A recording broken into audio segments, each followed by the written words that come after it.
Magandang araw po sa inyong lahat. Sa ngalan ng Pamalang Lungsod ng Malabon, ako po ay taus-pusong bumabati sa People's Tonight sa inyong ika-51 anibersaryo. Ang inyong dedikasyon sa paghahatid ng makabuluhang balita at impormasyon ay tunay na mahalaga sa bawat Pilipino, lalo na sa mga lokal na komunidad tulad ng Malabon.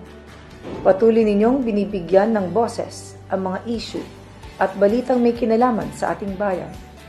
At sa loob ng mahigit 5 dekada, kayo'y naging bahagi ng kasaysayan ng malayang pamamahayag sa ating bansa.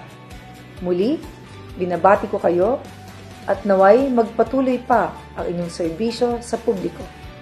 Mabuhay ang People's Tonight at ang lahat ng bumubuo ng inyong pahayagan.